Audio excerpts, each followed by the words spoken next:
সুপ্রিয় দর্শক, আপনাদের স্বাগত জানাচ্ছি বাংলাদেশ টেলিভিশন চট্টগ্রাম কর্তৃক প্রচারিত বৃক্ষ পরিচিতি এবং বৃক্ষ গুণ সম্পর্কিত নিয়মিত অনুষ্ঠান বৃক্ষ কথা দেখার জন্য। আজ আমরা এসেছি চট্টগ্রাম বিশ্ববিদ্যালয়ের উদ্ভিদ উদ্যানে এবং আমাদের সাথে আছেন চট্টগ্রাম বিশ্ববিদ্যালয়ের উদ্ভিদ বিজ্ঞান বিভাগের শিক্ষক প্রফেসর ডক্টর শেখ বখতিয়ার উদ্দিন। চলুন ঘুরে ঘুরে দেখানোর চেষ্টা করি এবং বিস্তারিত তথ্য জেনে নিই।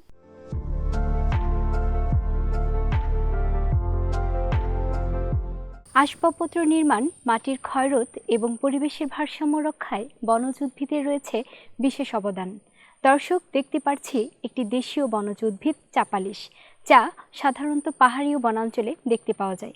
একে চাপালিশ, চাপলিশ সহ বিভিন্ন আঞ্চলিক নামে ডাকা হয়ে থাকে, তবে ইংরেজিতে একে মানকি জ্যাক ট্রি বলা হয়ে থাকে।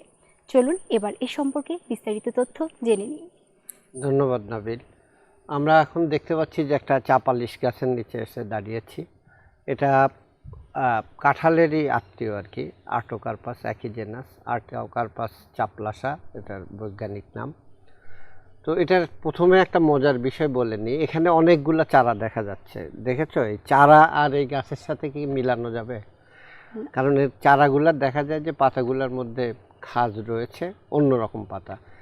এই চারা থেকে যখন গাছ আস্তে আস্তে বড় হয় তখন ওই পাতাটা কাঁঠাল পাতার মতো অনেকটা আরেকটু সাইজে বড় এরকম আকার ধারণ করে। তো এটা খুব মজার ব্যাপার, যারা গাছ সম্পর্কে ওইভাবে জানে না এই চারা দেখে আর গাছ দেখে একসাথে মিলাতে পারে না। যাই হোক, এটা কিন্তু আমাদের দেশীয় গাছ। আমাদের এশিয়ার দক্ষিণ পূর্ব এশিয়াতে এটার ব্যাপক বিস্তৃতি রয়েছে এবং বাংলাদেশের বনাঞ্চলে বিশেষ করে চট্টগ্রাম, পার্বত্য চট্টগ্রাম, কক্সবাজার, সিলেট বনাঞ্চলে এই গাছ দেখা যায়। তো এইটা বেশ বনজ উদ্ভিদের মধ্যে এটা বেশ দ্রুত বর্ধনশীল এবং এটা বনের ভারসাম্য রক্ষায়, পরিবেশের ভারসাম্য রক্ষায় এটার ব্যবহার আছে। এছাড়া বনে এটা লাগানো হয়। এটা একটা কাজ করে যে আমরা যেটা বলি বায়োডাইভার্সিটি, গাছের সাথে যে পশু পাখি, পোকামাকড়, কীটপতঙ্গ যাই থাকে এদের একটা ইন্টারাকশান থাকে। এই ইন্টারাকশানটা যত বেশি হয় বনের স্বাস্থ্য তত ভালো হয়। তো এই গাছের এই যে ফ্রুট, এটার আর একটা নাম হলো মাঙ্কি জ্যাক ফ্রুট। এটার একটা নামের কারণ হলো যে বানরের খাবার হিসাবে এবং অন্যান্য অনেক পশু পাখির খাবার হিসাবে এটা ব্যবহার করা হয়। এটার ফল দেখতে কাঁঠালের মতোই কিন্তু অনেকটা ছোট। তো এখানে চট্টগ্রাম বা পার্বত্য চট্টগ্রামের স্থানীয় অঞ্চলে কিন্তু এই গাছের ফল খায়, একটু টক, মজার। অনেকে এটা চাটনি করে বা সালাদের মতো করে এটা খায়, আচার করে এটা খায়।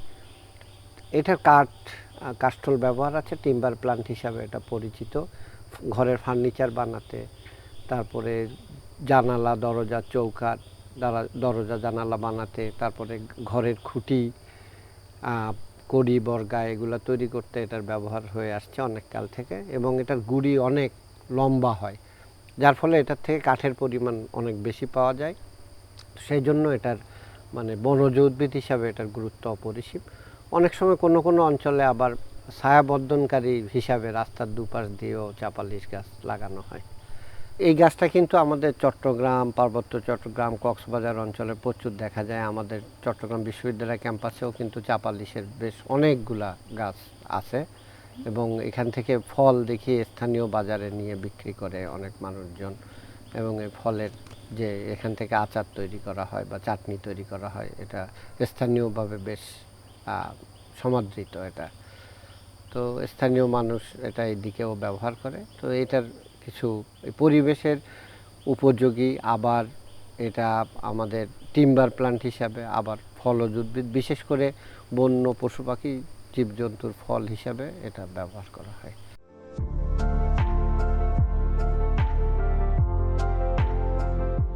ফলজ উদ্ভিদ যা আমাদের খাদ্যের পাশাপাশি পুষ্টির যোগান দিয়ে থাকে।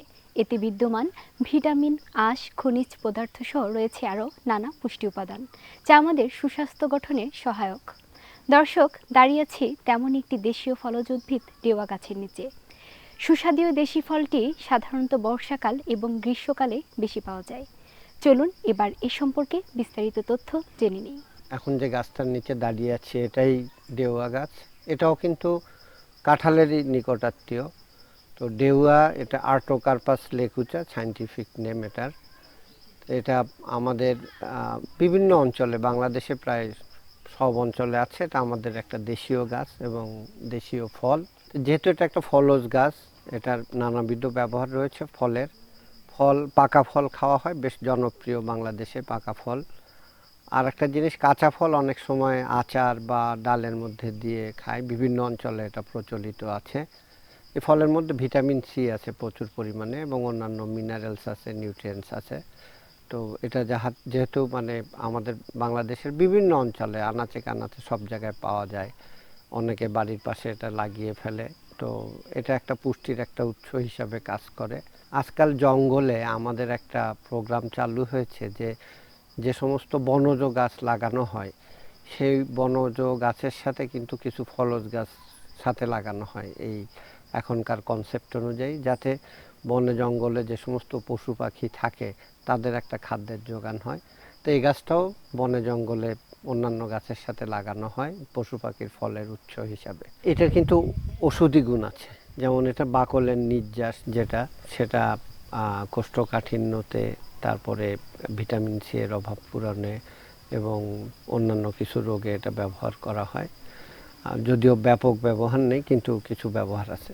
এই গাছের বাকল থেকে হলুদ রঙের নির্যাস বের করা হয়, যেটা সাধারণত যে সমস্ত ট্রেডিশনাল কাপড় তৈরি করা হয় সেই কাপড়ের সুতা রং করতেই নির্যাসটা ব্যবহার করে থাকে।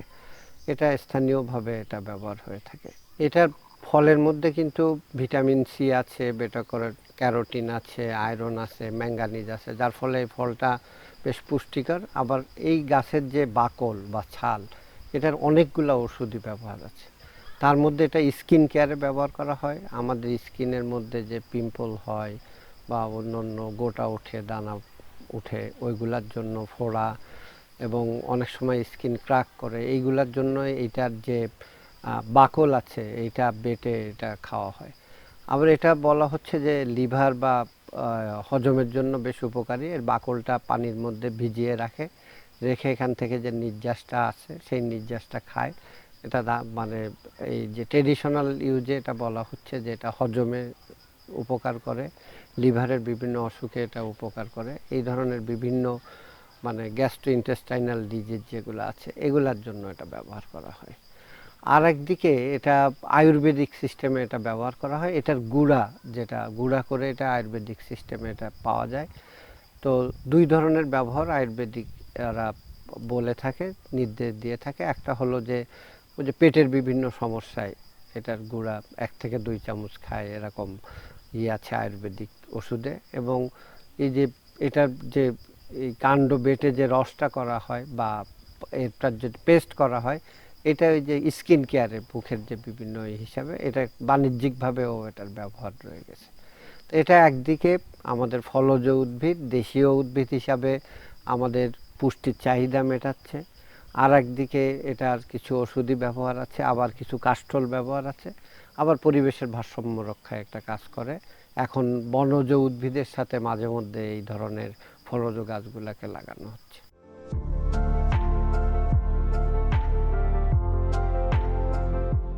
প্রাচীনকাল থেকেই চিকিৎসায় ভেষজ উদ্ভিদের ব্যবহার এক অবিচ্ছেদ্য অংশ, যা ইউনানি এবং আয়ুর্বেদিক চিকিৎসায় ব্যবহৃত হয়ে আসছে। দর্শক, দেখতে পাচ্ছি তেমন একটি ভেষজ উদ্ভিদ। সুগন্ধযুক্ত উদ্ভিদটিকে বজ বা বজমূল বলা হয়ে থাকে এবং ইংরেজি থেকে সুইট ফ্ল্যাগও বলা হয়ে থাকে। চলুন এবার এই গাছ সম্পর্কে বিস্তারিত তথ্য জেনে নিই। তুমি যে গাছটা এখানে দেখালে, এটা মানে বাংলাদেশে মোটামুটি বিভিন্ন অঞ্চলে, বিশেষ করে খাল বিল, একটু নিচু জায়গায়, একটু জলাশয় যেখানে পানি জমে থাকে, এরকম জায়গায় এই গাছটা হয়। অনেকটা ঘাসের মতো দেখতে, কিন্তু এটার কিন্তু ফল যেটা হয় কচুর ফলের মতো ফল হয়। ওই তখন দেখেই চেনা যায়, কারণ সাধারণ মানুষ এটাকে প্রথমে দেখলেই ঘাস মনে করবে। এবং এটার পাতায় একটা বেশ সুগন্ধ আছে। তো আমাদের এই উপমহাদেশে এই গাছটা মূলত পাওয়া যায়। তো আমাদের এই গাছের ব্যবহার কিন্তু অনেক প্রাচীনকাল থেকে, আমরা যদি এই ভারতীয় উপমহাদেশের ইতিহাস দেখি, 2000 বছর আগে থেকে এটার ব্যবহার সম্পর্কে বলা হয়েছে। এই বিভিন্ন চিকিৎসায়, মানে আয়ুর্বেদ, অথর্ববেদ, ঋগ্বেদ, যে সমস্ত বেদ আছে সেই সমস্ত জায়গায় এই গাছের কথা উল্লেখ আছে, এটার ওষুধি ব্যবহারের কথা উল্লেখ আছে। এটার বস এবং কুলাঞ্জন নামও এটাকে বলা হয়। এটার বৈজ্ঞানিক নাম হলো অ্যাকোরাস ক্যালামাস। তো এটা নিয়ে অনেক পরীক্ষা নিরীক্ষা হয়েছে, এটার কাজ হয়েছে এটার উপরে। তো দেখা গেছে যে এটার অনেকগুলো ওষুধি গুণাগুণ আছে। ট্রেডিশনালি তো এটা ব্যবহার করা হয় এবং বর্তমানে বৈজ্ঞানিকভাবেও প্রমাণিত যে এটার অনেকগুলা ওষুধিক ব্যবহার আছে। এটার যে সমস্ত রাসায়নিক উপাদান আছে সেগুলাকে পরীক্ষা নিরীক্ষা করে বলা হচ্ছে যে এটা বেশ একটা উপকারী একটা ওষুধি উদ্ভিদ বা ভেষজ উদ্ভিদ। তো এটার যে বিভিন্ন ব্যবহার, ঐতিহ্যগত ব্যবহার আছে, আবার বৈজ্ঞানিকভাবে এটার ব্যবহার তো প্রমাণিত হয়েছেই। তো ঐতিহ্যগত বা বৈজ্ঞানিক যে সমস্ত ব্যবহার আছে তার মধ্যে পেটের বিভিন্ন রোগে এটা ব্যবহার করা হয়। পেটের হজমে, পরিপাকতন্ত্রের মানে সহায়তায় এটা কাজ করে থাকে। আদিকাল থেকে এটা ব্যবহার হয়ে আসছে। আবার এটা যে আমাদের মস্তিষ্কের শক্তি বৃদ্ধিতে এটার ব্যবহার আছে, যেটা দেখা যায় যে এই গাছের রস করে খেলে বলা হচ্ছে যে মস্তিষ্কের শক্তি বৃদ্ধি পায়।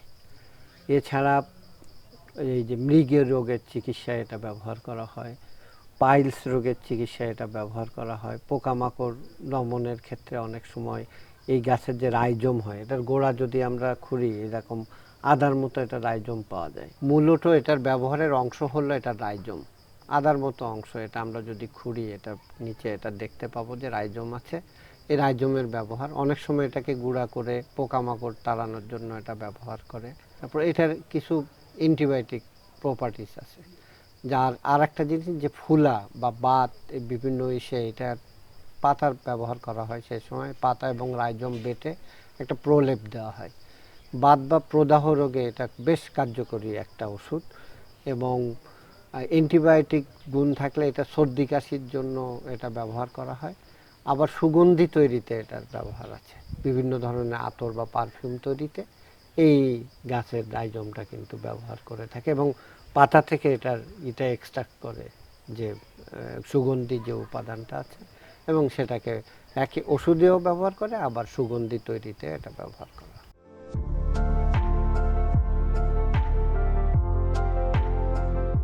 শোভাবর্ধনকারী গাছ যা প্রকৃতিতে বয়ে আনে রূপ এবং হৃদয়ে বয়ে আনে প্রশান্তি। শোভাবর্ধনের জন্য যা সাধারণত বাসাবাড়ির আঙিনা, বিভিন্ন উদ্যান, প্রতিষ্ঠান, রাস্তার দুধারে লাগানো হয়ে থাকে। দর্শক, দেখতে পাচ্ছি তেমনই একটি শোভাবর্ধনকারী গাছ, ঝাউ গাছ। চলুন এবার এ সম্পর্কে বিস্তারিত তথ্য জেনে নিই। আমরা এখন এই ঝাউ গাছের নিচে দাঁড়িয়ে আছি। এটার যে বৈজ্ঞানিক নাম বা বোটানিক্যাল নেম যেটা আছে সেটা হলো ক্যাজুয়ারিনা ইকুজিটিফোলিয়া। এই গাছের নামের পেছনে যে ইতিহাসটা হলো যে এটা একটা ল্যাটিন শব্দ, যে ক্যাজুয়ারিনা ইকুজিটিফোলিয়া। ইকুজিটিফোলিয়ার অর্থ হলো ঘোড়ার লেজ। তো এটার গাছের পাতার দিকে আমরা যদি দেখি তাহলে আমরা বুঝতে পারবো যে এটা একটা ঘোড়ার লেজের মতো এর পাতাটা। সেইখান থেকে নামটা এসছে। মূলত এটা দক্ষিণ আমেরিকা, অস্ট্রেলিয়া এই অঞ্চলের গাছ এবং আমাদের দক্ষিণ পূর্ব এশিয়ায়, বাংলাদেশে এটা এখন ন্যাচারালাইজড হয়ে গেছে।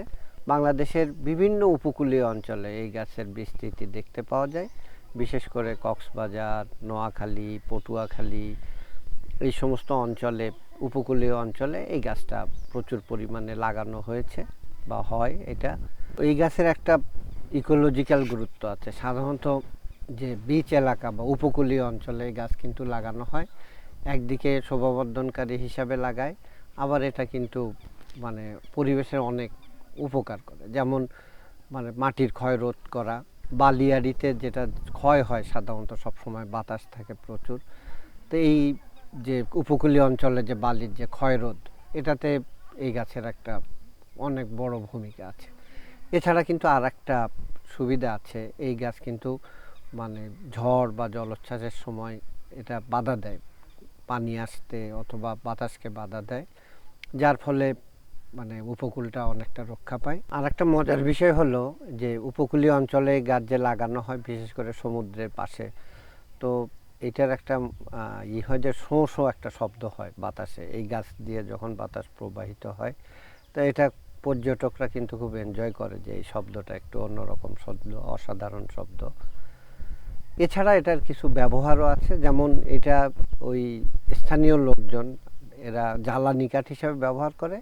এটার মধ্যে একটা উপাদান থাকায় এটা জ্বালানি হিসাবে খুব ভালো। বেশ ভালো পুড়ে, এই জন্য এটাকে জ্বালানি হিসাবে ব্যবহার করে। তারপর পেপার পাল্প ইন্ডাস্ট্রিতে এই ঝাউ গাছের গুঁড়ি এটা ব্যবহার করা হয়, ডালপালা এগুলা। এছাড়া ছোট ছোট ওই ঘরের খুঁটি তৈরি বা কিছু কিছু ঘরের প্রোডাকশনের কাজে এই গাছটা ব্যবহার করে। তো এটার মোটামুটি এই ব্যবহার, তবে বিশেষভাবে এটা হলো যে শোভাবর্ধন এবং উপকূল রক্ষা, এই দুইটা কাজের জন্য এই গাছটা কিন্তু খুবই একটা উপযোগী গাছ।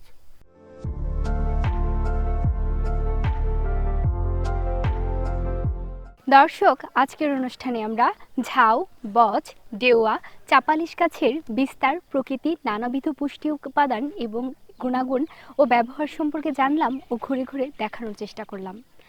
মানুষের অস্তিত্ব রক্ষা এবং নিরাপদ স্বাস্থ্যের জন্য গাছপালার ভূমিকা অপরিসীম। তাই নির্বিচারে গাছ কাটা এবং বনজার রোধে আমাদের সকলকে সচেতন হতে হবে। দর্শক, আজকের অনুষ্ঠান এ পর্যন্তই। আগামীতে নতুন কিছু বৃক্ষের পরিচিতি নিয়ে আপনাদের সামনে হাজির হব। এ পর্যন্ত সকলে ভালো থাকুন, সুস্থ থাকুন। আল্লাহ হাফেজ।